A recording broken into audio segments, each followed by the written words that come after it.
Syekh Nurjati adalah pendahulu Wali Songo di tanah Cirebon, Jawa Barat, yang dikenal juga dengan nama Syekh Datuk Kahfi atau Syekh Datul Kahfi. Syekh Datuk Kahfi yang bernama asli Idolfi Mahdi merupakan keturunan dari Syekh Datuk Ahmad. Syekh Datuk Kahfi lahir di Semenanjung, Malaka. Setelah beranjak dewasa pergi ke Mekah untuk menuntut ilmu dan berhaji. Syekh Datuk Kahfi kemudian pergi ke Baghdad dan menemukan jodohnya dengan Syarifah Halimah serta mempunyai putra dan putri. Kemudian Syekh Datuk Kahfi diutus oleh Raja Baghdad untuk berdakwah di tanah Jawa.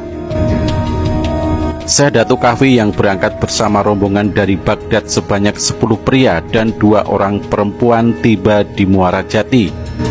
Rombongan ini diterima penguasa pelabuhan Muara Jati Ki Gedeng Tapa atau Ki Mangkubumi Jumajan Jati sekitar tahun 1420 Masehi.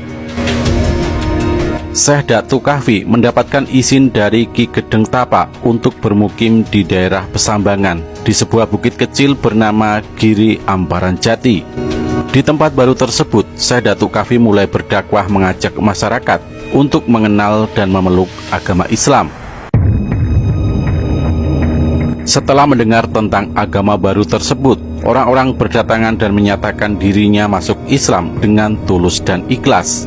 Semakin hari semakin banyak orang yang menjadi pengikut Syekh Datuk Kahfi. Dalam interaksinya dengan masyarakat sekitar, akhirnya Syekh Datuk Kahfi menikah dengan Hadijah.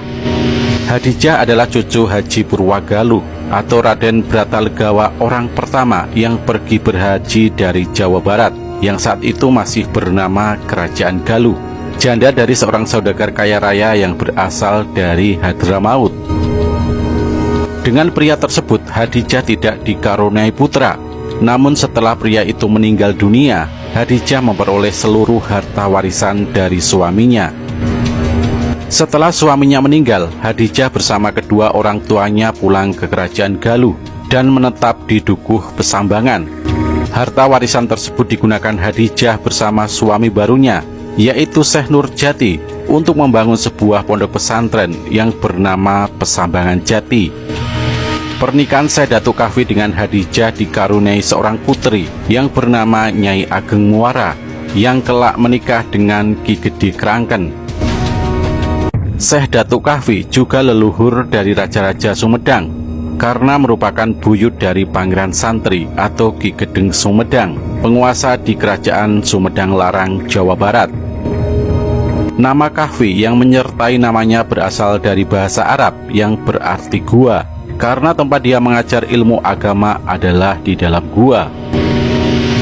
Adapun para murid Syekh Datuk Kahfi diantaranya Pangeran Walang Sungsang dan Nyai Rara Santang, anak-anak dari Sri Baduga Maharaja Ratu Haji Prabu Jayadewata atau Siliwangi III, raja dari Kerajaan Pajajaran. Beberapa mubalik Wali Songo seperti Syekh Sarif Hidayatullah dan Sunan Kalijaga serta Syekh Siti Jenar juga murid dari Syekh Datuk Kahfi. Konon karena kesaktiannya, pusar bumi Gunung Jati Cirebon merupakan tempat duduk Syekh Datuk Kahfi, sehingga dari tempat duduknya terpancar sinar dari dalam bumi menghadap permukaan tanah Pulau Jawa. Sinar itu menyoroti tempat duduknya dan berpendar ke seantero jagat, sehingga Syekh Datuk Kahfi dikenal dengan sebutan Syekh Nurul Jati atau Syekh Nurjati atau Nur Ingkang Sejati. Sedangkan tempat duduk kemudian dikenal sebagai pusar bumi Gunung Jati.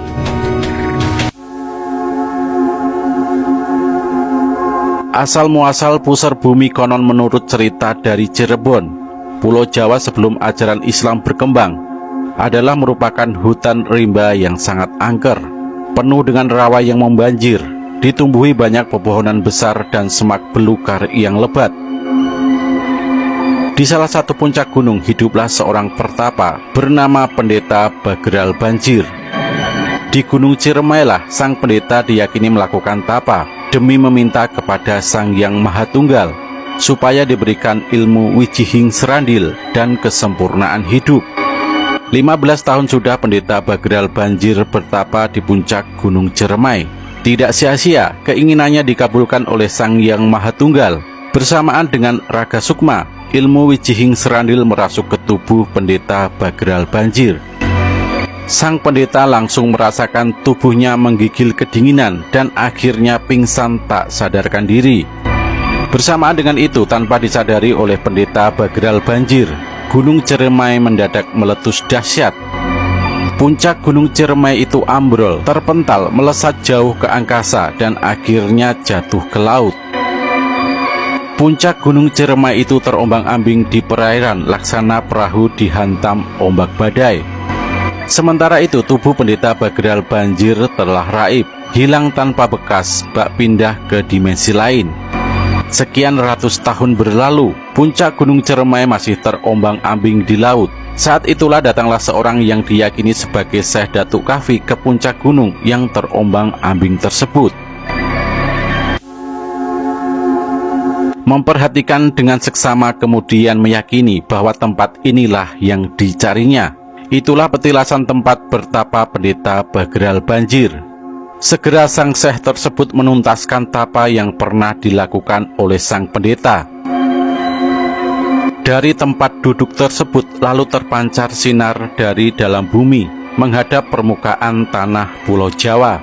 Sinar itu menyoroti tempat duduk dan berpendar ke seantero jagat. Puncak gunung yang semula terombang-ambing di tengah laut mendadak diam dan berubah menjadi tanah atau daratan.